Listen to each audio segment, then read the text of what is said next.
medical induced coma for almost 35 days, something like that. And so I started coming through, and the first thing I noticed when I woke up, I couldn't talk. I had a trach in my neck. I was on a breathing machine that was helping me breathe, and I was on a dialysis machine. I had just machines and buzzers and bells and beeping and everything going on, and I didn't know what had happened. But after a couple of days, my wife began to tell me that the first set of lungs that I received on December 11th had some type of fungus, and as soon as they put the lungs in, within several hours the lungs started deteriorating, and they knew that was, it wasn't good. They did all they could do to the lungs at that time, and basically met with my wife and kids and just said, hey, we've done all we can do. You need to pray for a new set of lungs. So I was on an ECMO machine, which is a relatively new machine that they're using at Duke, which is what kept me alive for 5 days, because the lungs that I had were no good. And on December the 16th, they did another lung transplant on me, a double lung transplant, which were good lungs. And it just so happened that they were able to get somebody that was a foot shorter than me, which made the lungs smaller, which were easier to fit in my chest because my chest cavity had shrunk so much. They had to do a lot of treatment to stop the fungus that was in the old lungs from spreading through my body. So I found all this out after I woke up after 30 some days in the ICU. And so I wound up spending about 90 days in the ICU unit. After January, somewhere around the 30th or February the 1st, they started working with me on rehabilitation. I had lost down to 160 pounds. I had no muscle. I couldn't even lift my arms to scratch my face. I couldn't move my legs. Just from laying there for 35 or 40 days, I couldn't even squeeze my hand. So rehab come in and they started working, and after about 2 weeks I was able to stand, and then we started walking, and about a month later I was walking with the help of what they call a rollator,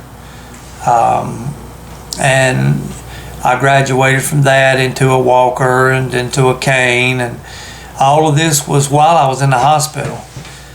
I stayed in the hospital until somewhere around May. So as I got a little bit better, I come off of a lot of the machines. Obviously, I still had a feeding tube. I was still doing dialysis, and I didn't know what the future would hold. I didn't know how long I would be here, or what was going to happen. So after May, I went back to rehab. I started walking there, and exercising, really very minimal because I was still so weak. I was about 170 pounds at this point, and I couldn't hardly lift anything. I could barely walk, and I was having to walk with a walker. In April, I noticed I had a pain in the back of my leg, and I didn't really think much about it until I started getting short of breath. And they sent me over to the emergency room. They done an ultrasound, found out I was having blood clots in my leg. So another round in the hospital, blood thinners, Coumadin, warfarin, whatever. They put me on that. It took about 14 days to get it regulated in the hospital. And then they sent me back out, and I started doing the rehab again. Around June of 2016, I was released from the hospital to come home. So that was a big day. I got to come home. We started trying to get back to normal as I could be with the medicines I'm taking. I take somewhere around 40 pills a day. Just divided up over 4 times a day. I'm on a lot of anti-rejection medicines, which anybody that's had a transplant knows. You have that. The good thing, I no longer have dialysis. I still have problems with my kidneys because of the medicine, the anti-rejection medicines and steroids and all of this affects the kidneys. And they tell you that you'll probably have a kidney transplant at some point because you're on so much medicine. So it's now September the 13th. I'm 9 months out, almost 9 months out. I'm driving. I'm able to talk without coughing. I still can't do anything physical, lifting heavy objects or walking up hills.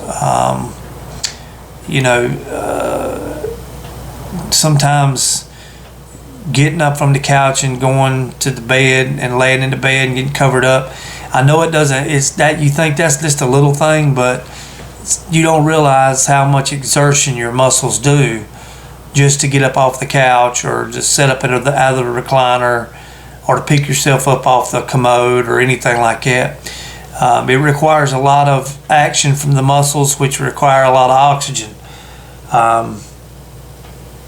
When I come home in June, I was still on oxygen, and I knew if I didn't try to wean myself off of it, I would probably be on it for a long time. So one day I just put it down and said, I'm gonna go without it. And I've been without it since probably 15th of June.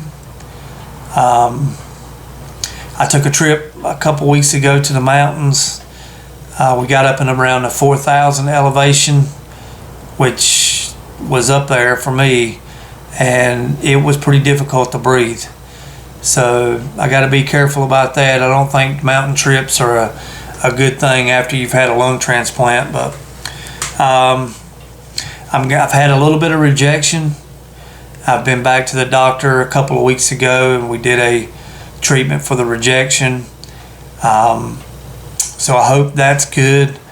I'll find out in another month or so whether or not I need another treatment or everything's good. But, if you're facing a lung transplant, I met some people and I have some friends that had a lung transplant. We call each other friends. They come through it in weeks. I was the exception. I was the 1%. I had every complication you could have during my transplant surgery and recovery.